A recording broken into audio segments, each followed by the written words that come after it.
தூங்கும் போது அல்லாஹும்ம அஸ்லம்து வஜ்ஹி இலைக் வ ஃபவ்வல்து அம்ரி இலைக் வ அல்ஜஅது லஹ்ரி இலைக் ரஹபத வ ரஹபத்தன் இலைக் லா மல்ஜஅ வ லா மன்ஜஅ மின்க இல்லா இலைக் அல்லாஹும்ம ஆமன்து பி கிதாபிக்கல்லதி அன்ஸல்த வ பி நபியிக்கல்லதி அர்ஸல்த இப்படின்னு ஒரு துஆ ஓத சொன்னாங்க. அற்புதமான துஆ. இந்த துஆவை ஓதிட்டு அந்த நிலையிலேயே மரணித்து விட்டால் நபிகள் நாயகம் சொன்னார்கள், இயற்கை மார்க்கமான இஸ்லாத்தில் மரணிக்கிறாய், முஸ்லிமா மரணிக்கக்கூடிய வாய்ப்பை பெற்றுத்தரக்கூடிய துஆ. ஒவ்வொரு முஸ்லிமும் கட்டாயம் மனப்பாடம் செய்திருக்க வேண்டிய துஆ. இந்த துஆ கண்டிப்பா நமக்கு தெரியும். நம்ம மதரசாவில் உள்ள சிறுவர்கள் எல்லாம் கூட இந்த துவாக்களை சொல்கிறார்கள். நாமும் மனப்பாடம் பண்ண வேண்டிய ஒரு துவா. இதை ரசூலுல்லாஹ் ஒரு சஹாபிக்கு சொல்லி கொடுத்தாங்க. அவர் மனப்பாடம் பண்ணிட்டார். அல்லாஹ்வின் தூதரை, இப்ப நீங்க எனக்கு கற்றுத்தந்த துவாவை நான் திரும்ப மீண்டும் சொல்கிறேன், சரியான் பாருங்கிறார். ஆரம்பத்திலிருந்து எல்லாத்தையும் கரெக்டா சொல்லிக்கிட்டு இருக்கிறார். இறுதியில் மட்டும் ஒரு வாசகத்தை மாற்றம் செய்தார். ஒபி நபி கல்லதி அரசல்தங்கிறதுக்கு பதிலாக ஒபி ரசூலி கல்லதி அரசல்தன்ட்டார். இறைவா, நீ அனுப்பிய தூதரையும் நான் நம்பிக்கை கொண்டேன். ரசூலுல்லாஹ் சொன்னது நீ அனுப்பிய நபியை நான் நம்பிக்கை கொண்டேன்ங்கிற வாசகம். அவர் சொன்னது இறைவா, நீ அனுப்பிய தூதரை நான் நம்பிக்கை கொண்டேன்கிறார். ரெண்டுக்கும் அர்த்தம் ஒண்ணுதான். நபி என்றாலும் ரசூல் என்றாலும் பெரிய வேறுபாடு வித்தியாசம்லாம் இல்லை. அர்த்தம் ஒண்ணுதான், கருத்து ஒண்ணுதான், வார்த்தை தான் வேறு. ஆனா அவர் வார்த்தையை மாத்தினார்ல. நபிகள் நாயகம் அவர்கள் இப்படி சொல்லாதே, நான் எப்படி சொன்னேனோ அப்படியே சொல். ஒபி நபி கல்லதி அரசல்த, இதுதான் துவா. இன்றைக்கும் நாம் அந்த துவாவை ஓதுவதாக இருந்தால் ஒபி நபி கல்லதி அரசல்த என்று தான் சொல்ல வேண்டும். ரசூல் என்று மாற்ற முடியாது. ஏன்? மாற்றும் அதிகாரம் நபிக்கே கிடையாது. வார்த்தையை மாற்றும் அதிகாரம் நபிக்கே இல்லை. அப்ப பாருங்க, இந்த மார்க்கம் எவ்வளவு பியூரா அல்லாஹ்வுக்குரியதா இருக்கு. அல்லாஹ் இந்த மார்க்கத்தின் எஜமானனா இருக்கிறான். 100% இந்த மார்க்கத்தின் எஜமானன் அல்லாஹ். யாரா இருந்தாலும் வஹீல் உள்ளதைத்தான் சொல்ல வேண்டும். அதுதான் மார்க்கம். வஹி மட்டும்தான் மார்க்கம். அது அல்லாம முன்னோர்கள் சொன்ன மார்க்கம், இமாம்கள் சொன்னால் மார்க்கம், பெரியார்கள் சொன்னால் மார்க்கம், சஹாபாக்கள் சொன்னால் மார்க்கம்ங்கிறதெல்லாம் கிடையாது. அது தவறு, அது வழிகட்ட கொள்கை. அன்புக்குரிய சகோதரர்களே, அந்த சலஃபிகள் என்று தங்களை சொல்லிக்கொண்டு மக்களுக்கு மத்தியில் தவறான வழிகட்ட கொள்கையை மக்கள் மத்தியில் பிரச்சாரம் செய்கிறார்கள். தங்களை தாங்களே சலஃபிகள் என்று சொல்லிக் கொள்கிறார்கள். சலஃபுங்கிற அந்த வார்த்தைக்கு உங்களில் பலருக்கும் அர்த்தம் தெரிஞ்சிருக்கும். சலஃப்னா முன் சென்றோர் அப்படின்னு அர்த்தம். அப்போ முன் சென்றோருங்கிற அர்த்தம் தரக்கூடிய இந்த வார்த்தையை சொல்கிறாங்கன்னா, சலஃபி அப்படின்னா முன் சென்றோரை சார்ந்தவன், அவங்கள நான் பின்பற்றக்கூடியவன். முன் சென்றோர்னு அவங்க யாரை சொல்கிறார்கள்? சஹாபாக்களை, இமாம்களை, தாபீன்களை, தபவு தாபீன்கள், இவங்களெல்லாம் முன் சென்றோர் அப்படின்னு சொல்லிக்கிறாங்க. அப்போ அவங்களுடைய கொள்கை பிரச்சாரம் என்னென்னா, சஹாபாக்களை பின்பற்ற வேண்டும், அது மார்க்கத்தில் அவசியம். தாபீன்களை பின்பற்ற வேண்டும், அதுவும் மார்க்கத்தில் அவசியம். இமாம்கள் இந்த மார்க்கத்தை எப்படி புரிந்து கொண்டார்களோ அப்படியே புரிந்து கொள்ள வேண்டும். இமாம்கள் சொன்ன மார்க்க தீர்ப்பையே நாமும் மார்க்க தீர்ப்பாக எடுத்துக்கொள்ள வேண்டும். இதெல்லாம் அவசியம் என்று அவர்கள் பிரச்சாரம் செய்து கொண்டிருக்கிறார்கள். இந்த வகையில் அவர்கள் சஹாபாக்களை பின்பற்ற வேண்டும், தாபீன்களை பின்பற்ற வேண்டும் என்ற கருத்தை மக்களிடையே பிரச்சாரம் பண்ணுறாங்க. இந்த கருத்தை நாம் வழிகட்ட கொள்கை என்று நாம் சொல்லுவோம். எதன் அடிப்படையில் இதனை தவறான வழிகட்ட கொள்கை என்று நாம் சொல்கிறோம் என்றால், மார்க்கம் என்பது அல்லாஹ்வின் புறத்திலிருந்து நமக்கு சொல்லப்பட்ட வஹி என்கிற இறைச்செய்தி மட்டும்தான். ஒரு முஸ்லிம் எதை பின்பற்ற வேண்டும் என்பதில் எந்த விதமான குழப்பமும் கிடையாது. அதில் எந்த விதமான கருத்து வேறுபாடும் கிடையாது. எதை பின்பற்ற வேண்டும்? அல்லாஹ்வின் புறத்திலிருந்து அருளப்பட்ட சட்டங்களை பின்பற்ற வேண்டும், அவ்வளவுதான். இதுதான் விஷயம். அதைத்தான் நாம் அரபியில் வஹி என்று சொல்கிறோம். வஹி இறை செய்தி அப்படின்னு சொல்கிறோம்ல. வஹினா என்ன, இறை செய்தினா என்ன? அல்லாஹ்வின் சட்டம், அல்லாஹ்வின் உத்தரவு. அப்போ முஸ்லிம்கள் அனைவரும் அல்லாஹ்வின் சட்டத்தை மட்டுமே பின்பற்ற வேண்டும். அல்லாஹ்வின் உத்தரவுகள் மட்டுமே மார்க்கம், அதை மட்டுமே பின்பற்ற வேண்டும். அல்லாஹ்வின் சட்டத்தை தவிர்த்து மனிதர்கள் இயற்றக்கூடிய சட்டங்களையோ மனிதர்கள் சொல்லக்கூடிய கருத்துக்களையோ மார்க்கமாக கருதி பின்பற்றக்கூடாது. அவை மார்க்கம் ஆகாது. இதுதான் அடிப்படை. இந்த அடிப்படையை திருக்குர்ஆனில் உள்ள ஏராளமான வசனங்கள் நமக்கு சொல்லித் தருகிறது. நபிகள் நாயகம் ஸல்லல்லாஹு அலைஹி வஸல்லம் அவர்கள் நமக்கு பல்வேறு நேரங்களில் சொல்லித் தருகிறார்கள். அடிப்படையாக நம்ம எல்லோரும் தெரிந்த ஒரு வசனம் என்று சொன்னால், ஆதம் அலைஹிஸ்ஸலாம் அவர்கள் இந்த பூமிக்கு அனுப்பப்பட்ட பொழுது அல்லாஹ் ஆதம் அலைஹிஸ்ஸலாம் அவர்களுக்கு சொன்ன செய்தி. ஆதம் நபிக்கு அல்லாஹ் என்ன சொன்னால், நீங்கள் பூமிக்கு இறங்குங்க, ஃபஇம்மா யஅத்தியன்னக்கும் மின்னி ஹுதன், என்னிடமிருந்து உங்களுக்கு நேர்வழி வரும், அதை யார் பின்பற்றுகிறார்களோ அவர்களுக்கு எந்த கவலையும் இல்லை, அவங்க பயப்பட மாட்டாங்க என்று அல்லாஹ் சொல்கிறான். அப்போ ஆதம் அலைஹிஸ்ஸலாம் அவர்களை இந்த பூமிக்கு அனுப்பும் பொழுதே அல்லாஹ் ஒரு செய்தியை மிக தெளிவாக, அவர்தான் முதல் மனிதர், அவர்தான் பூமிக்கு வர்றார், அவர் மூலம்தான் மனித சமுதாயம் பல்கி பெருக போகிறது. அப்போ முதல் மனிதருக்கு அல்லாஹ் சொன்ன முதல் உத்தரவு வஹியை மட்டும்தான் பின்பற்ற வேண்டும், என் சட்டத்தை தான் நீங்கள் பின்பற்றணும். இதான் முதல் மனிதருக்கு வந்த முதல் உத்தரவு. இஷ்டப்படி வாழலாம், நாம் நினைப்பதை மார்க்கமாக்கலாம். சஹாபாக்களின் சொந்த கருத்து மார்க்கம் என்று இருக்குமேயானால் மிகப்பெரிய கல்வி ஞானம் வழங்கப்பட்ட ஆதம் அலைஹிஸ்ஸலாம் அவர்களின் சொந்த கருத்து மார்க்கமாக கூடாதா?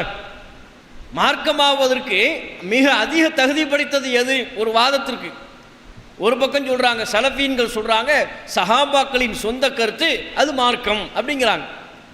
அதை விட மார்க்கம்னு ஒன்று சொல்வதாக இருந்தால் அதுக்கு ரொம்ப தகுதி படைத்தது எது? ஆதம் அலைஹிஸ்ஸலாம் அவர்களின் சொந்த புரிதல். ஏன் சஹாபாக்களுக்கு அல்லாஹ் கல்வி ஞானத்தை கொடுத்ததா நமக்கு சொல்லலை, ஆனால் ஆதம் அலைஹிஸ்ஸலாம் அவர்களுக்கு அல்லாஹ் கல்வி ஞானத்தை கொடுத்ததாக குர்ஆனில் சொல்லிட்டான். வஅல்லம ஆதமல் அஸ்மா குல்லஹ, எல்லாவற்றின் கல்வி ஞானத்தையும் அல்லாஹ் ஆதமுக்கு கற்றுக் கொடுத்து விட்டான். மலக்குமார்கள் எல்லாம் அல்லாஹ் ஆதம் அலைஹிஸ்ஸலாம் அவர்களுக்கு மரியாதை செய்ய சொன்னதற்கு அடிப்படை காரணமே எது? கல்வி ஞானம் தானே. ஆதம் அலைஹிஸ்ஸலாம் அவர்களுக்கு அல்லாஹ் கல்வி ஞானத்தை கொடுத்ததை வச்சு தான் மலக்குமார்களை மரியாதை செய்ய சொன்னான். அப்போ அல்லாஹ் ஆதம் அலைஹிஸ்ஸலாம் அவர்களுக்கு கல்வி ஞானத்தை கொடுக்குறான், அதை மலக்குமார்களின் முன்னிலையில் சமர்ப்பித்து அங்கீகாரத்தை வழங்குகிறான். அப்பேற்பட்ட கல்வி ஞானம் வழங்கப்பட்ட ஆதம் நபிக்கு கூட இஷ்டப்படி வாழக்கூடிய அனுமதி அல்லாஹ் கொடுக்கல. உங்கள் கருத்து உங்களுக்கு எது மார்க்கம்னு தோணுதோ அதை எடுத்துக்கொள்ளுங்கன்னு அல்லாஹ் சொல்லலை. இத்தனைக்கும் ஆதம் அலைஹிஸ்ஸலாம் அவங்க பூமிக்கு அனுப்பப்படுறாங்க, முதல் மனிதர். அப்படித்தானே? யாருக்கும் போய் பிரச்சாரம் பண்ண போகிறாங்களா? யாருக்கும் பெரிய கொள்கை விளக்க மாநாடு நடத்த போகிறாங்களா? இனிதான் மனித சமுதாயமே பழகி பெருக போகிறது. அவர் ஒரு ஆள் தான், அவர் எப்படி நடந்து கொண்டாலும் அது பெரிதாக யாரையும் பாதிக்க போவது கிடையாது. அப்போ ஒரு மனிதர் தான் என்றாலும் யாருக்கும் பெரிய அளவில் அவர் பிரச்சாரம் செய்ய கடமை இல்லை, தேவையில்லை என்றாலும் கூட அந்த மனிதருக்கு அல்லாஹ் சொல்லிடுறான், உங்கள் இஷ்டப்படி நீங்கள் வாழக்கூடாது. ஃபைம்மா யஅத்தியன்னக்கும் மின்னி ஹுதன், என்னிடமிருந்து உங்களுக்கு உத்தரவு வரும், நேர்வழி வரும், அதைத்தான் நீங்கள் பின்பற்ற வேண்டும் என்கிற செய்தியை கொடுத்து அல்லாஹ் ஆதம் அலைஹிஸ்ஸலாம் அவர்களை அனுப்புகிறான்னா அப்போ இஸ்லாத்தின் அடிப்படை என்ன? அல்லாஹுடைய சட்டத்தை மட்டுமே பின்பற்ற வேண்டும், அல்லாஹுவின் சட்டம் மட்டுமே மார்க்கம். அதைத்தான் அல்லாஹ் இன்னொரு வசனத்தில் இப்படி சொல்கிறான், அலா அறிந்து கொள்ளுங்கள், லில்லாஹி தீனுல் ஹாலிஸ், தூய இந்த மார்க்கம் அல்லாஹுக்கே உரியது. மார்க்கம்னு அல்லாஹுக்கு தான். மார்க்கத்தில் சட்டம் என்றால் அது அல்லாஹு தான் சொல்வான். மார்க்கத்தில் ஒன்றை கூடும் என்றால் அல்லது கூடாது என்றால் அதை சொல்ல வேண்டியவன் யார்? அல்லாஹ். அவனுக்கு தான் ரைட்ஸ், முழு ரைட்ஸ் அல்லாஹுக்கு தான். அப்போ தூதர்கள் என்பவர்களுடைய ரோல் என்ன? அல்லாஹ்வால் தேர்வு செய்யப்பட்ட இறை தூதர்கள், அவர்களுக்குரிய வேலை என்ன? அல்லாஹ் எதை ஹலால் என்கிறானோ அதை தூதர்கள் அப்படியே மக்களுக்கு எடுத்து சொல்வார்கள். அல்லாஹ் எதை ஹராம் என்கிறானோ அதை அப்படியே மக்களுக்கு எடுத்து சொல்வார்கள். எடுத்து சொல்வதுதான் தூதர்களின் வேலை, உருவாக்குவதல்ல, கிரியேட் பண்ணுறது கிடையாது, சேஞ்ச் பண்ணுறது இல்லை. அல்லாஹ் ஒன்று சொல்லி அதில் சேஞ்ச் பண்ணி கொடுப்பது கிடையாது. தூதர்களின் வேலை என்ன? அல்லாஹ் எதை தன்னுடைய உத்தரவாக பிறப்பிக்கிறானோ, மார்க்கமாக எதை சொன்னானோ அதை அப்படியே மக்களுக்கு எடுத்து சொல்லணும். அதைத்தான் குர்ஆனில் தூதர்களுடைய ஒரு கருத்தாக அல்லாஹ் பதிவு செய்கிறான். எல்லா தூதர்களும் தம் சமுதாய மக்களுக்கு சொன்ன செய்தியாக அல்லாஹ் நமக்கு எடுத்துரைக்கிறான். ஒமா அலைனா இல்லல் பலாகுல் முபீன், தெளிவாக எடுத்து சொல்வதை தவிர எங்கள் மீது வேறு எந்த பொறுப்பும் இல்லை, எடுத்து சொல்கிறது தான் எங்கள் பொறுப்பு இப்படின்னு தூதர்கள் சொன்னாங்களாம். எல்லா சமுதாயத்துக்கும் தூதர்கள் சொன்ன செய்தி என்ன? எடுத்து சொல்கிறது தான்ப்பா எங்கள் வேலை, கையில் இருந்து மடியிலிருந்து உருவாக்கி சொல்வது எங்கள் வேலை அல்ல. அல்லாஹ் சொன்ன ஒன்றில் ஒரு விஷயத்தை திருத்துவதோ நீக்குவதோ அந்த அதிகாரம்லாம் எங்களுக்கு இல்லை. அல்லாஹ் என்ன சொன்னானோ அதை அப்படியே எடுத்து சொல்வது. அப்போ அதுதான் மார்க்கம். அதற்குத்தான் முழு சமுதாயமும், முஸ்லீம் சமூகமும் ஒட்டுமொத்த மனித சமுதாயமும் அல்லாஹ்வின் உத்தரவுக்குத்தான் கட்டுப்பட வேண்டும் என்று இருக்கும் பொழுது இந்த சலஃபிகள் என்று சொல்பவர்கள் அதிலிருந்து மக்களை மடைமாற்றி சஹாபாக்கள் சொன்னாலும் மார்க்கம், இமாம்கள் சொன்னாலும் மார்க்கம், பெரியார்கள் சொன்னாலும் மார்க்கம், தாபீன்கள் தபவு தாபீன்கள் ஒன்றை சொன்னால் அதுவும் மார்க்கம், அதையும் நாம் பின்பற்றலாம் என்று வழிகேட்டிற்கு மக்களை அழைத்து செல்கிறார்கள். அது எப்படி மார்க்கமாகும்? அவங்களுக்கு எப்படி அந்த அதிகாரம் கிடைக்கும்? இது ரொம்ப நாசூக்கா மக்கள்கிட்ட இந்த வழிகட்ட கொள்கையை பரப்பி கொண்டிருக்கிறார்கள். அழகிய முறையில் ஒரு கவர்ச்சிகரமான சொல்லை பயன்படுத்தி இந்த வழிகட்ட கொள்கையை மக்கள் மத்தியில் கொஞ்சம் கொஞ்சமாக திணித்து கொண்டிருக்கிறார்கள். அப்போ இந்த அடிப்படையை முஸ்லீம் சமூகத்திற்கு நாம் எடுத்து சொல்ல கடமைப்பட்டிருக்கிறோம். மார்க்கம்னு அல்லாஹ்வுக்கு தான். இப்படின்னு சொல்லும் பொழுது அவங்க என்ன செய்கிறாங்க, இந்த சலஃபிகள்ங்கிறவங்க என்ன செய்கிறாங்க, சலஃபிகளில் பல குரூப் இருக்குது. இப்போ நம்மளையாவது ஒரு குறிப்பிட்ட ஒரு ஜமாத்தை நம்ம சொல்லிடலாம். சலஃபிகள்னு சொன்னால் அதில் உள்ள அட்வான்டேஜ் என்ன தெரியுமா, அவங்களுக்குன்னு ஒரு அமைப்பு கிடையாது, ஒரு ஜமாத்து கிடையாது, எதை வேண்டுமானாலும் சொல்லிக்கொள்ளலாம். கேட்டால் அல்லாமா அல்பானி அவர்கள் இதைத்தான் சொன்னார்கள்னு யார் எந்த இமாம் தலையிலையாவது பலியை போட்டுடலாம். இதுதான் சலஃபுகளுக்குள்ள அட்வான்ஸ். அவங்களுக்குன்னு ஒரு ஒருங்கிணைந்த ஜமாத்து கிடையாது. இப்போ ஜாக்குங்கிற ஒரு அமைப்பு இருக்கிறது, அதை தவிர்த்து வேறு எந்த அமைப்பு ரீதியாக அவர்கள் ஒன்றுபடவில்லை. எல்லாம் சலஃபுன்னு சொல்லுவாங்க. பார்த்தா 10 பேரும் 10 கருத்தில் இருப்பான். அந்த அத்தனை பேரும் சொல்வார்கள் நாங்கள் சலஃபிகள். உதாரணத்துக்கு ஒரு விஷயம், நீங்கள் சலஃபிகள்கிட்ட போய் பிறை சம்பந்தமாக ஒருமித்த ஒரு ஃபத்வாவை மட்டும் வாங்கிட்டு வாங்க பார்ப்போம். வாங்கிட்டு வர முடியுமா? வாங்கவே முடியாது. ஜாக்கில் போய் கேளுங்க, பிறை சம்பந்தமாக மார்க்கத்தின் நிலைப்பாடு என்ன, நம்ம நிலைப்பாடு என்னன்னு ஜாக்கில் கேட்டோம் வைங்க, ஜாக்கில் இருந்தே ஒரு பதில் வராது. என்ன சொல்லுவாங்க, ஜாக்கு என்ன சொல்லுவாங்க, பிறையில் சவுதி அப்படி தான் நம்ம விளக்கி வச்சுருக்கிறோம். ஆனால் அவங்ககிட்ட போய் கேளுங்க, அப்படிலாம் இல்லையே, சர்வதேச பிறை நாங்கள் உலகத்தில் எங்கே பார்த்தாலும் ஏற்றுக்குவோம்வாங்க. சொல்கிறது மட்டும் என்ன, உலகத்தில் எங்கே பார்த்தாலும் நாங்கள் ஏற்றுக்குவோம், உலகத்தில் எங்கு பார்த்தாலும் ஏற்றுக்கொள்வோம் என்று சொல்வார்கள். எங்காவது பார்த்ததாக சவுதி அல்லாத ஏனைய பகுதியிலிருந்து பார்த்ததாக சொல்லப்பட்டால் அதுக்கு வாய்ப்பே இல்லைன்றுவாங்க. அதுக்கெல்லாம் வாய்ப்பே இல்லை. ஏன்பா வாய்ப்பு இல்லை? இல்லை சவுதியில் தான் பார்ப்பாங்க. அப்போ மறைமுகம் அவங்க சவுதி அல்லாத வேறு எந்த சவுதிக்கு மாற்றமாக என்றைக்காவது செயல்பட்டுருக்குறாங்களா? அரஃபா நோன்பிலையோ, நோன்பு பெருநாள்லையோ, ஹஜ்ஜு பெருநாள்லையோ சவுதிக்கு மாற்றமாக செயல்பட்டுருக்குறாங்களா? செயல்பட்டதே கிடையாது. ஆனால் தங்களுடைய நிலைப்பாடாக அதை சொல்ல மாட்டார்கள். சொல்லும் பொழுது என்ன, உலகத்தில் எங்கே பார்த்தாலும் ஏற்றுக்குவோம்வாங்க. இது ஒரு சாரார் இருப்பதாக வைத்துக்கொள்வோம். அந்த ஜாக்கிலேயே பிறையை கணிப்பவர்களும் இருக்கிறார்கள். பிறையை கணிக்கிறது சவுதி உலகத்தில் எங்கே பார்த்தாலும் அதெல்லாம் டாப்பிக்கே இல்லை. பிறை இப்போ 2024 நம்ம இருக்கிறோமா, 25 எப்போ நோம்பு பெருனா, 25 எப்போ ஹஜ்ஜி பெருனா, எல்லாம் இப்போ ரெடியாக இருக்குது. 25க்கு மட்டும் இல்லை, 2100 கூட சொல்லுவான். 2100 நம்ம இருக்கிறோமா இல்லையானே தெரியாது. 2100 வரை நம்ம பாடி தாங்குமா? இப்போ இருக்கிற லெவலில் கொரோனான்னா அதுலேருந்து பாடி மீண்டு வந்ததே பெரிய விஷயம். அதுக்கடையில் இப்போ ஏகப்பட்ட பிரச்சனைகள், நோய்கள் புதுசாக வந்துக்கிட்டு இருக்கு. அப்படி இருக்கும் பொழுது 2100 வரை நம்ம இருப்போமாங்கிறதே அல்லாஹ்வுக்கு தான் தெரியும். ஆனால் அவங்க என்ன 2100 எப்போ நோம்பு பெறனா, எப்போ ஹஜ்ஜி பெறனா, இப்போ தேதி வச்சுருக்கிறாங்க. கேட்டால் பிறையை எல்லாம் கணிச்சாச்சு. கணிப்பின் அடிப்படையில் தான் நோன்பையும் பெருநாளையும் முடிவு செய்ய வேண்டும். இது ஒரு சாரார். இந்த சாரார் ஜாக்கிலும் இருக்கிறார்கள். சலஃபி என்று தங்களை சொல்லிக் கொள்பவர்கள். ஜாக்கும் தங்களை சலஃபிகள் தான் சொல்லுவாங்க. சலஃபுகளில் இப்படி ஒரு கூட்டமும் இருக்கிறது. அப்போ இதே சலஃபுகளில் சவுதியை மட்டுமே அடிப்படையாக கொண்டு பெருநாளை முடிவு செய்பவர்களும் இருக்கிறார்கள். சர்வதேசம் உலகத்தில் எங்கே பார்த்தாலும் ஏற்றுக்கொள்ளலாம் என்கிற நிலைப்பாட்டில் உள்ளவர்களும் இருக்கிறார்கள். பிறையை கணிப்பவர்களும் இருக்கிறார்கள். கணித்து அடுத்த வருஷத்துக்குரிய நோன்பையும் பெருநாளை இப்போயே முடிவு பண்ணுறது, அந்த நிலைப்பாட்டை சார்ந்தவர்களும் இருக்கிறார்கள். அதோடு சேர்த்து உள்ளூர் பிறை அந்தந்த ஊரில் தான் பார்க்கணும். நம்ம சொல்கிறோம்ல ஹதீஸின் அடிப்படையில், நம்ம ஊரில் பிறை பார்த்தோமா ஏற்றுக்குவோம். பிறை தென்படலையா, மாதத்தை 30 பூர்த்தி செஞ்சு அடுத்த மாதத்தை நம்ம கணக்கீடு செய்வது, மாதத்தை 30 பூர்த்தி செய்வது, இப்படிங்கிற ஒரு நிலைப்பாட்டை வைத்திருக்கிறோம் அல்லவா. குர்ஆன் அடிப்படையில், ஹதீஸ் அடிப்படையில் இந்த நிலைப்பாட்டை சொல்பவர்களும் சலஃபிகள் இருக்கிறாங்க. அப்போ பாருங்கள், இப்போ சலஃபிகள்னு தங்களை சொல்கிறார்கள். கேட்டால் நாங்கள் எல்லாம் ஒன்று அப்படிங்கிறாங்க. ஒரு பிறை விஷயத்தில் அவங்கள்ட்ட என்ன இருக்காதுங்க, ஒரு ஒருமித்த கருத்து இருக்காது. எதுக்காக அப்படி சொல்கிறோம்னா, சலஃபிகள் என்று சொல்பவர்கள் தங்கள் பல கூறுகளாக பிரிஞ்சு கிடக்கிறாங்க. முதல் விஷயம், இதில் ஒவ்வொருத்தவங்களும் ஒவ்வொரு விதமாக தங்களுடைய வழிகட்ட கொள்கையை கருத்தை சொல்லி கொண்டிருக்கிறார்கள். முதலாவது விஷயம், அவங்க சொல்லக்கூடிய விஷயமே, நம்ம மக்கள்கிட்ட போய் பிரச்சாரம் பண்ணுறோம். குறிப்பாக கொள்கை ரீதியிலான பிரச்சாரத்திற்கு நாம் முன்னுரிமை வழங்கி மக்கள்கிட்ட பிரச்சாரம் பண்ணுறோம். அப்போ இதுவெல்லாம் மக்கள் எதை பின்பற்ற வேண்டும் என்பது தொடர்பான மக்களுக்கு நாம் சொல்ல வேண்டிய ஒரு செய்தி. இப்போ மதுஹபுக்கு எதிராக எவ்வளவு தீவிரமாக பிரச்சாரம் பண்ணோம். இன்றைக்கு எந்த அளவிற்கு பெருமளவுக்கு மதுஹபினுடைய தாக்கங்கள் குறைந்திருக்கிறதா இல்லையா? ஆரம்ப காலத்தில் இருக்கக்கூடிய கணிசமான குறிப்பிட்ட சில வகையினரை தவிர, இந்த பள்ளிவாசல் நிர்வாகியும் முத்தவல்லின்னு இருப்பாங்கள்ல, அந்த ஒரு சாரார், பள்ளிவாசல் உள்ள இமாம்கள் அந்த ஒரு சாரார், மதரசாவில் அவங்க மதரசாவில் படிக்கக்கூடிய மாணவர்கள் அந்த ஒரு சாரார், அந்த பள்ளிவாசலை நிர்வகிக்கக்கூடிய செல்வந்தர்கள், இந்த ஒரு 4 சாரார் தான். அவங்கள தவிர்த்து பொதுமக்கள் யாராவது தங்களை மதுஹப் என்று சொல்லிக் கொள்கிறாங்களா? மதுஹப்லாம் மறந்துட்டாங்க.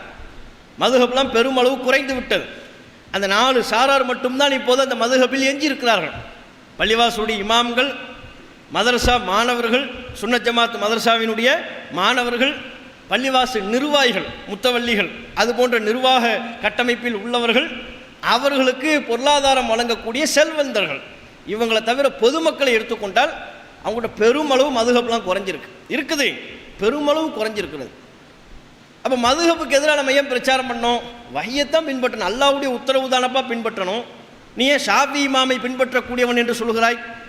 அபூ ஹனீஃபாவை பின்பற்றக்கூடியவன் ஏன் சொல்ற? அந்த அடிப்படையில் மதுஹப் என்பது தவறாக இருக்கிறது, ரசூலுல்லாஹ்விடமிருந்து நம்மை திசை திருப்புகிறது, அதைத்தானே நம்ம பிரச்சாரம் பண்ணோம். அதே கான்செப்ட் இந்த சலஃபுங்கிற பிரச்சாரத்திலையுமே இருக்கிறது. இதில் நீங்கள் சில விஷயங்கள் பார்க்கணும். அவங்க என்ன சொல்லுவாங்கன்னா, நாங்கள் ஏன் சஹாபாக்களை பின்பற்றணும்னு சொல்கிறோம் தெரியுமா? ஏன்பா சொல்கிறேன்? இல்லை, சஹாபாக்களை பின்பற்றணுங்கிற முடிவை நம்ம எடுக்காட்டா நமக்குள்ளே பல கூறாக பிரிஞ்சு கிடப்போம். இப்போ இன்றைக்கி பாருங்கள், எப்படி ஒன்று கூடுங்கிறீங்க, கூடாதுங்கிறீங்க, பல கூறாக பிரிஞ்சு கிடக்கிறீங்களா இல்லையா? இது மாதிரி பல கூறாக பிரிந்து கிடப்பீர்கள். அதுவே சஹாபாக்களை பின்பற்றுகிறோம் என்கிற ஒரு நிலைப்பாட்டிற்கு வந்துவிட்டால் நமக்கு மத்தியில் இருக்கக்கூடிய கருத்து வேறுபாடுகள்லாம் கலைஞ்சிரும், கருத்து வேறுபாடுகள் இல்லாமல் போயிடும். ஏன் பெரிய சஹாபாக்களை நம்ம பின்பற்ற ஆரம்பித்து விடுவோமையானால் நமக்கு மத்தியில் காணப்படக்கூடிய இந்த கருத்து வேறுபாடுகள் இல்லாமல் ஒரு ஒருமித்த கருத்து வரும் இப்படின்னு சொல்லுவாங்க. இது அவங்க சொல்லக்கூடிய பல காரணங்களில் ஒரு காரணம். கருத்து வேறுபாடுகளை களைவதற்குத்தான் சஹாபாக்களை நாங்கள் பின்பற்ற வேண்டும் என்கிறோம், இது அவங்க சொல்லக்கூடிய காரணம். இந்த வாதம் இருக்குல்ல, இது முதல் தப்பு. ஏன் கருத்து வேறுபாட்டை களைவதற்குத்தான் சஹாபாக்களை பின்பற்றணும்னா அல்லாஹ் அந்த வழியை சொன்னானாங்கிறத ஃபஸ்ட்டு பார்க்கணுமா இல்லையா?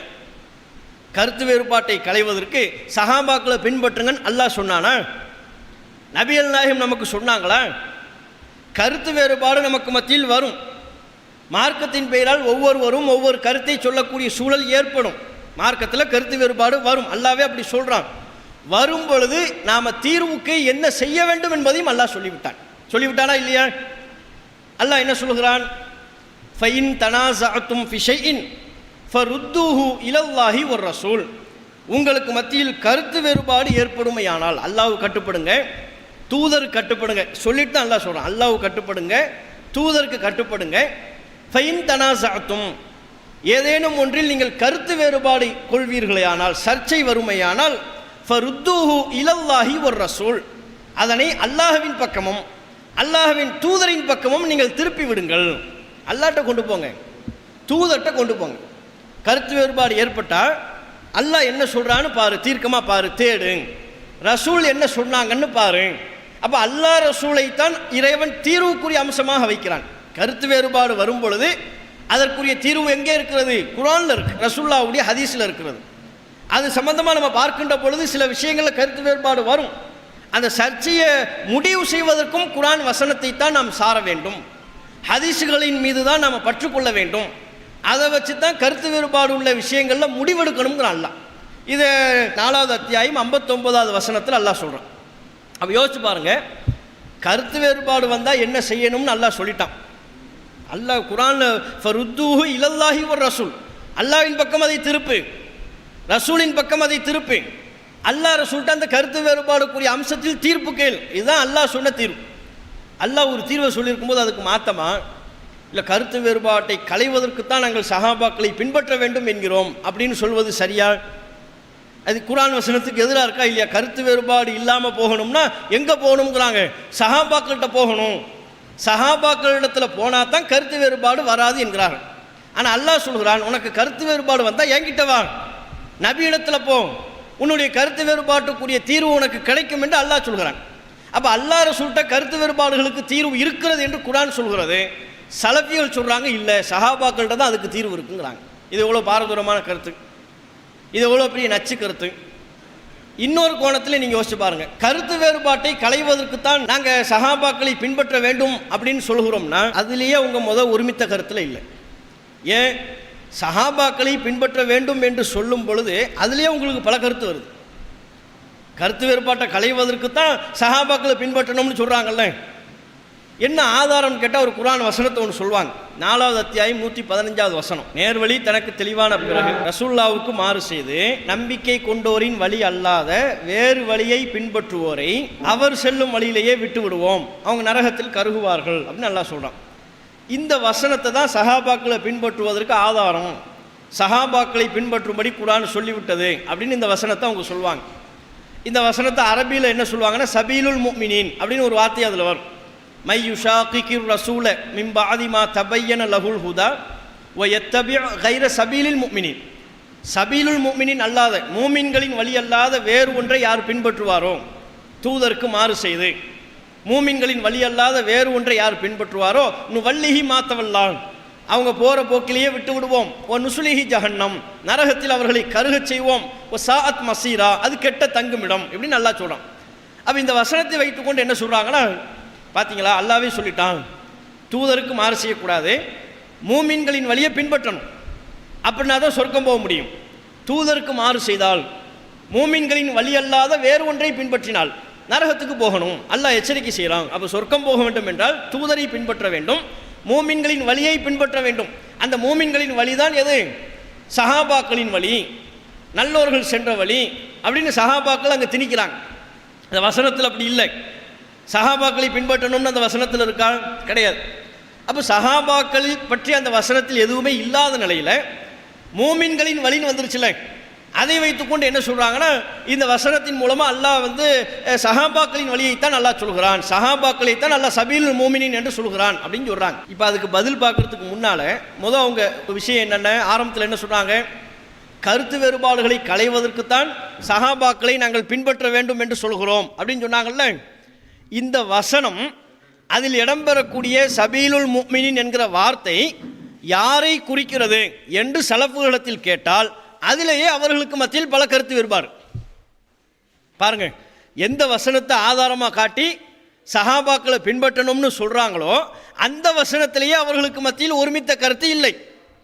அந்த வசனத்திலேயே அவர்களுக்கு மத்தியில் பல்வேறு கருத்து முரண்பாடுகள்.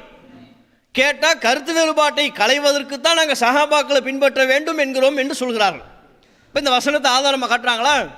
இப்போ நீங்கள் சலஃபுகள்கிட்ட கேளுங்க, ஒரு குரூப்கிட்ட கேளுங்க, சலஃபுகள்கிட்ட நீங்கள் கேட்குறீங்க சபீலுல் முஃமினீன் வருது, மூமின்களின் வழி அப்படின்னு சொன்னால் இது இந்த மூமின்களின் வழி என்று அல்லாஹ் சொல்வது யாரை அப்படின்னு கேட்டால் சலஃபுகளில் இருந்து ஒரு சாரார் சொல்கிறாங்க இது சஹாபாக்களைத்தான் குறிக்கும், தாபீன்களை குறிக்காது, தபவு தாபீன்களை குறிக்காது.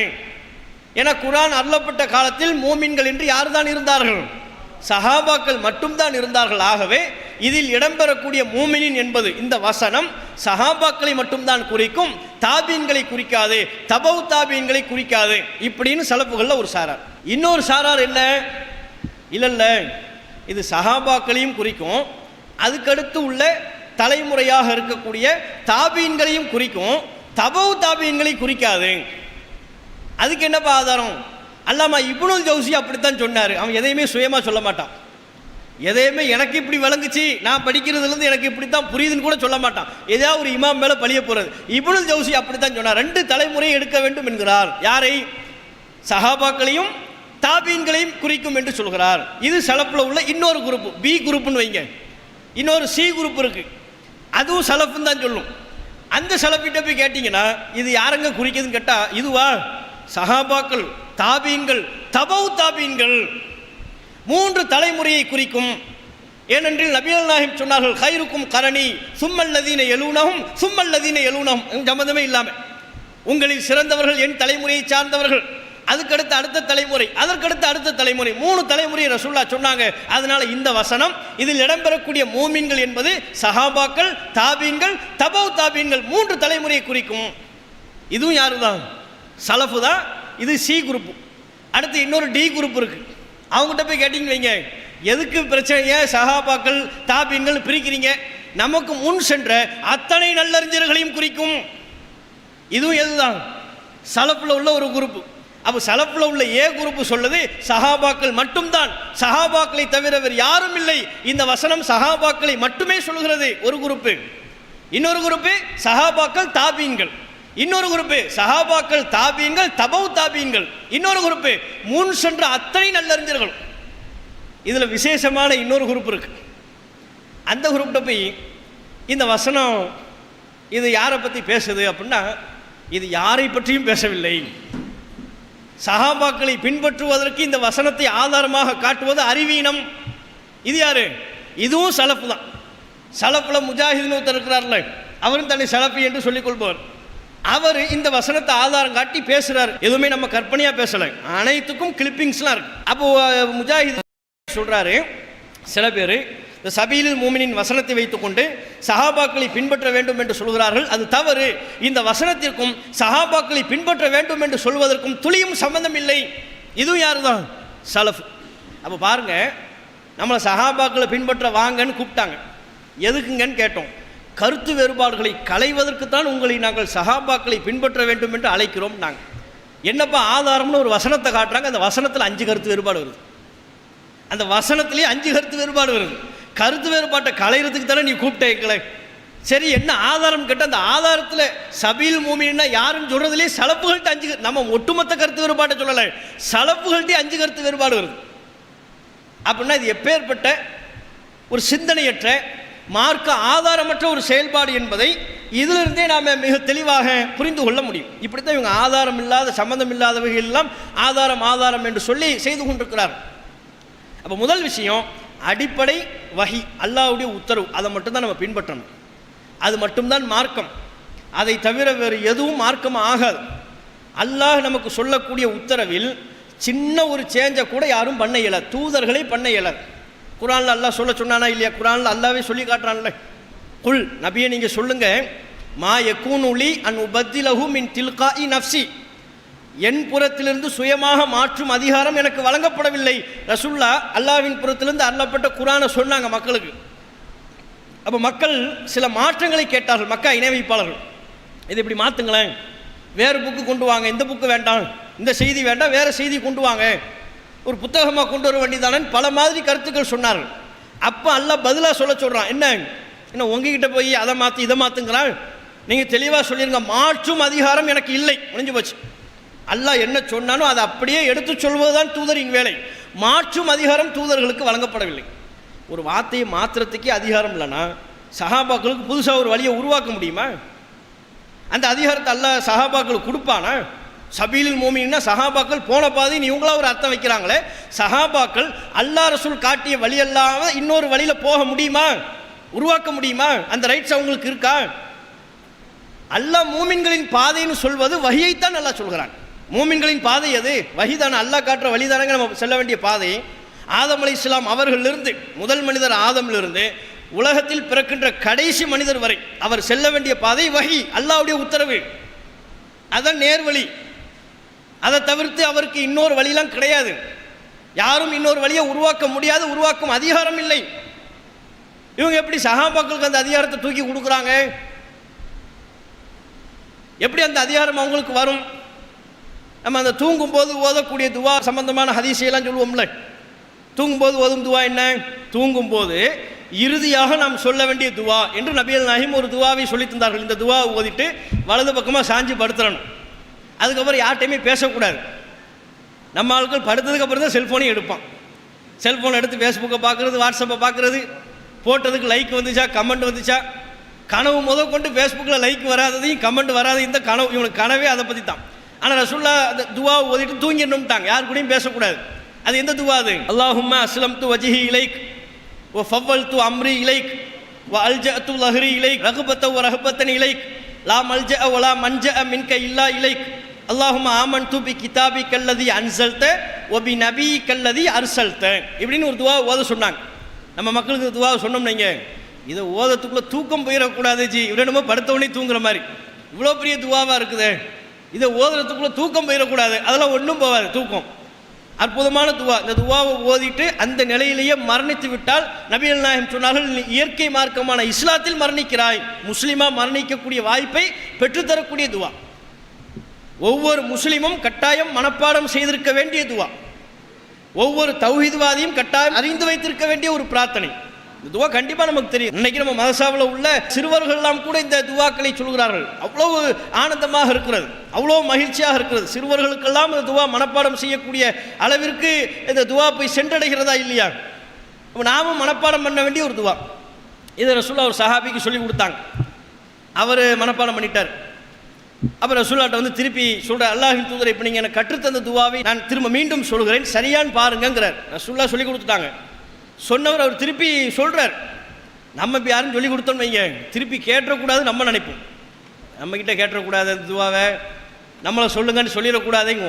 அவர் வழியே ரசூலுல்லாஹ்விடத்தில் வந்து நான் சொல்கிறேன் கரெக்டான்னு பாருங்கிறார். ஆரம்பத்துலேருந்து எல்லாத்தையும் கரெக்டாக சொல்லிக்கிட்டு இருக்கிறார். இறுதியில் மட்டும் ஒரு வாசகத்தை மாற்றம் செய்தார். ஒபி நபி கல்லதி அரசல்தங்கிறதுக்கு பதிலாக ஒரு ரசூலி கல்லதி அரசல்த, ஒபி ரசூலி கல்லதி அரசல்தன்ட்டார். இறைவா நீ அனுப்பிய தூதரையும் நான் நம்பிக்கை கொண்டேன். ரசூலுல்லாஹ் சொன்னது நீ அனுப்பிய நபியை நான் நம்பிக்கை கொண்டேன்கிற வாசகம். அவர் சொன்னது இறைவா நீ அனுப்பிய தூதரை நான் நம்பிக்கை கொண்டேன்கிறார். ரெண்டுக்கும் அர்த்தம் ஒன்று தான். நபி என்றாலும் ரசூல் என்றாலும் பெரிய வேறுபாடு வித்தியாசம்லாம் இல்லை. அர்த்தம் ஒன்று தான், கருத்து ஒன்று தான், வார்த்தை தான் வேறு. ஆனால் அவர் வார்த்தையை மாற்றினார்ல, அவர் கூட எப்படி எந்த நோக்கத்தில் மாற்றினார்னு தெரியலை. ஆனால் அந்த பின்னால் வரக்கூடிய வார்த்தைக்கு பொறுத்த ரசூல் தான். ஒபி நபி கல்லதி அர்சல்தன் வருதுல, அர்சல்தனா நீ அனுப்பிய, அர்சல்த அப்படிங்கிற அந்த வார்த்தைக்கு பொருத்தமான வார்த்தைன்னு பார்த்தா இதுதான். அர்சல்த ரசூல், அர்சல்த நபி. அர்சல்த நபின்னு சொல்றது பொருத்தமா இருக்கா, அர்சல்த ரசூல்னு சொல்றது பொருத்தமா இருக்கா?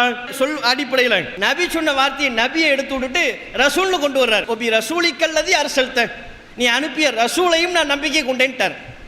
ரசூலாட்ட மனப்பாடமாக ஒப்பிக்கும் போது நபிகள் நாயகம் சொல்லிட்டாங்க இப்படி சொல்லாது, நான் என்ன சொன்னது அப்படியே சொல்லுன்ட்டாங்க. ரெண்டுக்கும் அர்த்தம் பெரிய வித்தியாசம்லாம் இல்லை, கருத்து வித்தியாசம்லாம் இல்லை, ரெண்டும் ஒன்று தான். தப்பாலாம் அவர் ஒன்றும் சொல்லிடலை, வார்த்தை கூட பொருத்தமானது தான். ஆனால் நபிகள் நாயகம் அவர்கள் இப்படி சொல்லாதே, நான் எப்படி சொன்னேனோ அப்படியே சொல். ஒபி நபி கல்லதி அரசல்த, இதுதான் துவா. இன்றைக்கும் நாம் அந்த துவாவை ஓதுவதாக இருந்தால் ஒபி நபி கல்லதி அரசல்த என்று தான் சொல்ல வேண்டும், ரசூல் என்று மாற்ற முடியாது. ஏன்? மாற்றும் அதிகாரம் நபிக்கே கிடையாது. வார்த்தையை மாற்றும் அதிகாரம் நபிக்கே இல்லை. நபிக்கு இல்லைன்னா நமக்கு இருக்குமா? அல்லாஹ்வின் தூதர் அந்த வார்த்தை மாற்றத்தை அனுமதிக்காததற்கு உண்டான காரணம் நபிகள் நாயகத்திற்கு அல்லாஹ் சொன்ன வார்த்தையை மாற்றும் அதிகாரம் இல்லை. அப்போ பாருங்க, இந்த மார்க்கம் எவ்வளோ பியூரா அல்லாஹ்வுக்குரியதாக இருக்கு. அல்லாஹ் இந்த மார்க்கத்தின் எஜமானனாக இருக்கிறான். 100% இந்த மார்க்கத்தின் எஜமானன் அல்லாஹ். ஒரு வார்த்தையை மாற்றக்கூடிய அதிகாரமே தூதர்களுக்கு இல்லையே. அப்படின்னா இவங்க சஹாபாக்கள் பேரை சொல்லி, சஹாபாக்கள் எந்த வழியில் போனாங்களோ, அவங்க எப்படி புரிஞ்சுக்கிட்டாங்களோ, அவங்க எதை ஹலால்னு சொன்னாங்களோ, எதை ஹராம்னு சொன்னாங்களோ அதை நாம் செய்ய வேண்டும் என்கிறார்கள். எப்படி சஹாபாக்கள் வஹி இல்லாத இன்னொன்றை சொல்ல முடியுமா? சொன்னால் அது மார்க்கமாகுமா? யாராக இருந்தாலும் வஹியில் உள்ளதைத்தான் சொல்ல வேண்டும், அதுதான் மார்க்கம். வஹி மட்டும்தான் மார்க்கம். வஹி என்ன சொல்கிறதோ அதுதான் மார்க்கம். அது அல்லாமல் முன்னோர்கள் சொன்னால் மார்க்கம், இமாம்கள் சொன்னால் மார்க்கம், பெரியார்கள் சொன்னால் மார்க்கம், சஹாபாக்கள் சொன்னால் மார்க்கம்ங்கிறதுலாம் கிடையாது. அது தவறு, அது வழிகட்ட கொள்கை. அப்படின்னா இவங்களுக்கும் மதுஹப்ல உள்ளவங்களுக்கும் வித்தியாசம் இல்லைல்ல. மதுஹப்ல உள்ளவங்களும் என்ன சொல்கிறாங்க, எங்கள் இமாம்கள் என்ன சொன்னாங்களோ அதுதான் மார்க்கம்ங்கிறான். அவன் ஒரு இமாமை சொல்கிறான் ஷாஃபி மதுஹப் என்று தங்களை அடையாளப்படுத்திக் கொள்பவன் ஷாஃபி இமாம் என்ன சொல்கிறாங்களோ அது மார்க்கம், அபு ஹனீஃபா என்ன சொன்னார்களோ அது மார்க்கம். அவனாவது ஒரு இமாமை சொல்கிறான். இவங்க என்ன, சஹாபாக்கள், தாபீன்கள், தபவு தாபீன்கள், நல்லோர்கள், முன் சென்ற அறிஞர்கள்னு லிஸ்ட்டு போயிட்டே இருக்கு. எண்ணிக்கை இல்லைல்ல, கவுண்ட்லெஸ்ஸாக இருக்குது, எண்ட்லெஸ்ஸாக இருக்குது. அப்போ இது எவ்வளோ பெரிய ஒரு பாரதூரமான ஒரு கருத்தை, மக்கள் மத்தியில் இப்படிப்பட்ட ஒரு நச்சு கருத்தை மார்க்கம்ங்கிற பேரில் இந்த கருத்தை மக்கள்கிட்ட சொல்லிக்கிட்டு இருக்கிறாங்க. இதை நம்ம அவங்களுக்கு மத்தியில் சொல்லணும். அதே மாதிரி இன்னொன்று சொல்லுவாங்க, அஸ்ஹாபி கன் நுஜூம், என்னுடைய தோழர்கள் நட்சத்திரத்தை போன்றவர்கள், ஃபபி ஐயிஹிம் இஹ்ததைத்தும், அவர்களில் நீங்கள் யாரை பின்பற்றினாலும் நேர்வழி பெறுவீர்கள் என்று நபிகள் நாயகம் சொன்னார்கள். இந்த ஹதீஸையும் சொல்லி சஹாபாக்களை பின்பற்றுறது பார்த்தீங்களா, ரசூலுல்லாஹி சொல்லிட்டாங்க, என் தோழர்கள் யாரை போன்றவர்கள், நட்சத்திரத்தை போன்றவர்கள், அவர்களில் நீங்கள் யாரை பின்பற்றினாலும் நேர்வழி பெறுவீர்கள் என்று நபிகள் நாயகம் சொல்லிவிட்டார்கள். இது பைஹக்கியில் இன்னும் சில நூல்களில் வருது. ஆனால் இது இட்டுக்கட்டப்பட்ட ஹதீஸ், பலவீனமான ஹதீஸ். சரியா? அது ஏன் பலவீனம், எப்படி பலவீனம் என்பதை நம்ம இதழ்களில் எழுதியிருக்கிறோம், நம்ம சமூக வலைத்தளங்களில் இருக்கிறது. 2 மாதத்துக்கு முன்னால் உள்ள சத்திய முழக்கத்தில் கூட இது தொடர்பாக எழுதியிருக்கிறோம். கருத்தை நீங்கள் பார்த்தாலும் அது சரியான கருத்து கிடையாது. ஏன்? அந்த செய்தி சொல்லுது, என்னுடைய தோழர்கள் நட்சத்திரத்தை போன்றவர்கள், அவர்களில் நீங்கள் யாரை பின்பற்றினாலும் ஃபபி ஐயிஹும் இஹ்ததைத்தும், யாரை பின்பற்றினாலும் நேர்வழி பெறுவீர்கள் இப்படின்னு சொல்லுங்க. யாரை பின்பற்றினாலும் நேர்வழிங்கிறது எதுலையுமே வராது. இப்படி ஒரு வார்த்தையை தப்பான ரசூலுல்லாஹ் கண்டிப்பாக இந்த வார்த்தையை சொல்ல மாட்டாங்க. நுபுவத்துக்கு எதிரான வார்த்தை. ஏன் அப்படின்னா, நீங்கள் சஹாபாக்களில் சில பேர் எடுத்துக்கும், அவங்க மார்க்கத்தை தப்பாக மார்க்க தீர்ப்பு சொன்னவங்க இருக்கிறாங்கல்ல, தவறாக மார்க்க தீர்ப்பு சொன்னவர்கள் இருக்கிறார்கள். இப்னு மசூத் என்கிற நபித்தோழர் எடுத்துக்கொண்டால் தயமும் சட்டத்தையே அவர் மறுத்து விட்டார். தயமும் சட்டத்தை அவர் ஏற்கவில்லை. மார்க்க தீர்ப்பு கேட்குறாங்க இப்னு மசூத்கிட்ட. ஒரு நபர் பயணத்தில் இருக்கிறார், குளிப்பு கடமையாகிவிட்டது, தண்ணீர் இல்லை, என்ன செய்ய வேண்டும் அப்படின்னு கேட்குறாங்க. இப்னு மசூத் அவங்க சொன்னாங்க, அவர் தொழக்கூடாது, ஹத்தா எஜ்தல் தண்ணீரை பெறும் வரை அவர் தொழக்கூடாது அப்படின்ட்டாங்க. தண்ணீர் கிடைக்கும் வரை தொழக்கூடாது அப்படின்ட்டாங்க. அப்போ கேள்வி கேட்டவர் இன்னும் சொல்கிறாரு, என்னங்க நீங்கள் எப்படி சொல்கிறீங்க, ஏன் நம்ம அம்மாருடைய ஒரு சம்பவம், அம்மார் ஒரு செய்தியை சொன்னாரே, அம்மார் அவர்களும் அம்மார் ரலியல்லாஹு அவங்களும் உமர் ரலியல்லாஹு அவங்களும் ஒரு பயணத்தில் இருந்தாங்க. அப்போ அவங்க ரெண்டு பேருக்கும் கடுமையான குளிப்பு ஏற்பட்டு விட்டது. நபிகள் நாயகத்திடம் என்ன செய்ய வேண்டும் என்று கேட்டார்கள். நபிகள் நாயகம் தயமம் செய்யும்படி உத்தரவிட்டார்கள், வழிகாட்டினார்கள் என்று அம்மார் அவர்கள் அறிவிக்கிறார்களே இப்படின்னு கேட்குறாங்க. மார்க்கத்தை தெரிஞ்சுக்கணுங்கிற நோக்கத்தில் கேட்குறாரு. இல்லையங்க, அம்மார் சொல்கிறாரு தயமம் ரசூலுல்லாஹ் வழிகாட்டினாங்கன்னு சொல்கிறாங்களே, என்ன விஷயம்? அப்போ உடனே அதுக்கு அப்துல்லா இப்னு மசூத் அவர்கள் சொல்கிறார்கள், அம்மார் சொல்கிறாரு தான், சரிதான் அம்மார் சொல்கிறாரு, ஆனால் அந்த சம்பவத்தில் தொடர்புடைய இன்னொரு நபரான உமர் அவர்கள் இதை மறுக்கிறார். உமர் மறுத்துட்டாரே. உமர்கிட்ட போய் கேட்டதுக்கு என்ன சொல்லிட்டாருன்னா, எப்பா நீ என்னப்பா சொல்கிற, நீ சொல்கிற மாதிரி சம்பவம் நடந்த மாதிரி எனக்கு தெரியலன்ட்டார். இத்தகில்லாஹ் யா அம்மார், அம்மாரே அல்லாஹ்வை பயந்து கொள், அந்த சம்பவத்தில் தேவையில்லாமல் என்னை நீ இழுக்காதே, ஏன் எனக்கு எதுவுமே ஞாபகத்தில் இல்லைன்ட்டார். உமர் அவர்களுக்கு ஞாபகத்தில் இல்லை, மறுத்துட்டார். அப்போ அதை சொல்லி இப்னு மசூத் அவங்க சொல்கிறாங்க, அம்மார் சொல்கிறார் ரசூலுல்லாஹ் தயமும்மை சொன்னதாக சொல்கிறார், ஆனால் உமர் அவர்கள் அந்த சம்பவத்தில் தொடர்புடைய உமர் மறுத்து விட்டாரே, அம்மாருக்கு மறுப்பு தெரிவித்து விட்டாரே, இந்த செய்தியை நீ சொல்லாதப்பா, என்னை தொடர்புபடுத்தி சொல்லாதன்ட்டார். அப்போ உடனே கேள்வி கேட்டவர் இன்னும் நல்ல தெளிவான ஆள் தான். அவர் கேட்குறாரு, சரி அம்மார் சம்பவத்தையும் விட்டுருவோம், அம்மார் உமர் ரெண்டு பேர் சம்பவத்தையுமே விட்டுருவோம், குர்ஆன் வசனத்தை எடுத்துக்கொள்வோம். அல்லாஹ் குர்ஆனில் சொல்கிறான், ஃபஇல்லம் தஜிது மாஅன் ஃபதயம்மமு ஸஈதன் தய்யிபா, நீங்கள் தண்ணீரை பெற்றுக்கொள்ளாத பொழுது, குளிப்பு கடமையாக இருந்தாலும், ஒயின் குந்தும் ஜுனுபன் அதுவும் வரும், குளிப்பு கடமையாக இருந்தாலும் தண்ணீரை பெற்றுக்கொள்ளாத பொழுது ஃபதயம்மமு தயமம் செய்து கொள்ளுங்கள், தூய்மையான மண்ணில் தயமம் செய்து கொள்ளுங்கள். இப்படி குர்ஆன் வசனம் இருக்க, இந்த வசனத்தை நீங்கள் என்ன செய்வீர்கள்னு கேட்குறாரு. இந்த வசனத்தை என்ன செய்வீர்கள் யார்கிட்ட? இப்னு மசூத்கிட்ட. அப்போ இப்னு மசூத் சொல்கிறாரு, வசனம் இருக்கு, இதை நாம் அனுமதித்தால் லேசாக குளிர் அடித்தா கூட தயமம் பண்ண ஆரம்பிச்சிருவான் அப்படின்னு சொல்கிறார். இதோட அந்த சம்பவம் முடியுது. முஸ்லீம்லேயே இந்த சம்பவம் வருது. சரியா? இதில் நாம் அப்துல்லா பின் மசூத் மிகப்பெரிய மார்க்க அறிஞர், இந்த மார்க்கத்துக்காக வேண்டி பாடுபட்டவர். அதில் அவருடைய தியாகத்தை பற்றி இப்போ டாபிக் இல்லை.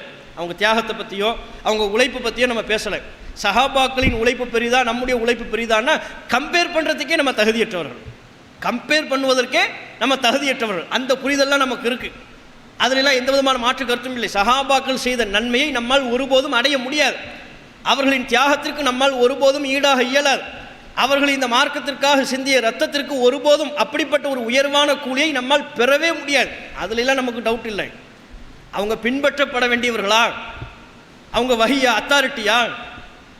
இப்போ விஷயம் அதை பற்றி அல்ல, அவருடைய தவறுகளை பற்றி. அவர்கள் வஹி அல்ல, அவங்களுக்கு அல்லாஹ்வின் புறத்திலிருந்து உத்தரவு வரலை, அவங்களும் மனிதர்கள், தவறான மார்க்க தீர்ப்புகளை வழங்கியிருக்கிறார்கள். இப்போ நம்ம கேள்வி என்ன, அவர்களில் யாரை நீங்கள் பின்பற்றினாலும் நேர்வழி பெறுவீர்கள்னு ரசூலுல்லாஹ் சொன்னது உண்மையாக இருந்தால் இப்னு மசூதை தயமம் விஷயத்தில் பின்பற்ற முடியுமா? மனைவியோட இல்லறத்தில் ஈடுபட்டு இந்திரியம் வெளியாகாவிட்டால் குளிப்பு கடமை இல்லை என்று சில நபித்தோழர்கள் மார்க்க தீர்ப்பு சொல்கிறாங்க. ஆனால் ரசூலுல்லாஹ் சொல்லிட்டாங்க, ஒருவர் தம்முடைய மனைவியோட இல்லறத்தில் ஈடுபட்டு விட்டாலே இந்திரியம் வெளியானாலும் வெளியாகாவிட்டாலும் அவருக்கு குளிப்பு கடமை. இது ரசூலுல்லாஹ் சொன்னது. இப்போ நபிகள் நாயகம் சொன்னதாக அந்த இட்டுக்கட்டப்பட்ட செய்தி இருக்கு, அவர்களில் நீங்கள் யாரை பின்பற்றினாலும் நேர்வழி பெறுவீர்கள், இதில் பின்பற்ற முடியுமா? சமத்துவ அடிப்படையில் ஹஜ்ஜி செய்வதை உஸ்மான் அவர்கள் மறுத்திருக்கிறார்கள், உமர் அவர்கள் மறுத்திருக்கிறார்கள், 2 சஹாபாக்கள் மறுத்திருக்கிறாங்க. அவர்கள் யாரை பின்பற்றினாலும் நேர்வழி பெறுவீர்கள்னு சொன்னால் அப்போ உஸ்மான் அவர்களை பின்பற்ற முடியுமா? தமத்து இல்லைன்னு சொல்லணுமா? உமர் அவர்களை பின்பற்றி தமத்து இல்லைன்னு சொல்ல முடியுமா? உஸ்மானையும் உமரையும் இப்னு உமரை பின்பற்றலை. உமர் தமத்து இல்லைன்னு சொல்கிறாரு அப்படின்னு அவருடைய மகன் இப்னு உமர்கிட்ட கேட்குறாங்க. அவர் யார் இதை பற்றி சொல்லதுக்குன்னு கேட்டார், தம்முடைய தந்தையை பற்றி. இப்னு உமர் அவர்கள் கேட்டார்கள், மார்க்கத்தை பற்றி நான் பேசிக் கொண்டிருக்கிறேன், என்னுடைய தந்தையை பற்றி பேசிக் கொண்டிருக்கிறாய் அப்படின்ட்டாங்க. எவ்வளோ தெளிவு!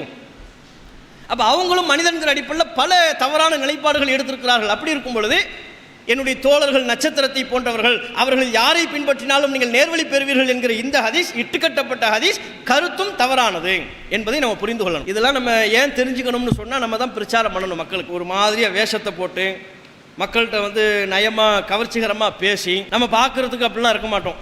பெரிய படா ஆலிம்சமாக நம்ம இருப்போமா? எளிமையாக இருப்போம். எல்லாரும் எப்படி இருக்கிறோமோ அது மாதிரி இருப்போம். இதுவே அவங்கள பார்த்தோம்னா எங்களை ஒரு பெரிய தலப்பாக, பில்டிங்கை இடிக்கிற மாதிரி ஒரு தலப்பாக இருக்கும், தரையை கூட்டுற மாதிரி ஒரு ஜுப்பாக இருக்கும். அப்படி தோற்றத்தை பார்த்தாலும் எப்பா இவர் தான்ப்பா ஆலிம், இவரை மிஞ்சின ஆலிம் இல்லவே இல்லைன்னு நம்ம சொல்கிற அளவுக்கு இருக்கும். அதையெல்லாம் பார்த்து மக்கள் அந்த தவறான கருத்துக்களை, அசத்தியத்தை சத்தியம் என்று நம்பக்கூடிய ஒரு நிலை இருக்கிறது. அப்போ தோற்றத்தை வைத்து சத்தியத்தை எடை போடக்கூடாது. சத்தியம் என்பது குர்ஆனில் இருக்கிறது, ஹதீஸில் இருக்கிறது, அவற்றின் மூலம் நாம் தேட வேண்டும் என்கிற இந்த கருத்தை மக்கள் மத்தியில் கொண்டு போய் சேர்க்கக்கூடிய கடமை நமக்கு இருக்கிறது. அஸ்ஸலாமு அலைக்கும் வரஹ்மத்துல்லாஹி வபரகாத்துஹு. இஸ்லாம் மற்றும் சமுதாய செய்திகளை அறிந்து கொள்ள தமிழ்நாடு தௌஹீத் ஜமாஅத் யூடியூப் பக்கத்தை உடனடியாக சப்ஸ்கிரைப் செய்து கொள்ளுங்கள். மேலும் பெல் பட்டனையும் கிளிக் செய்து கொள்ளுங்கள்.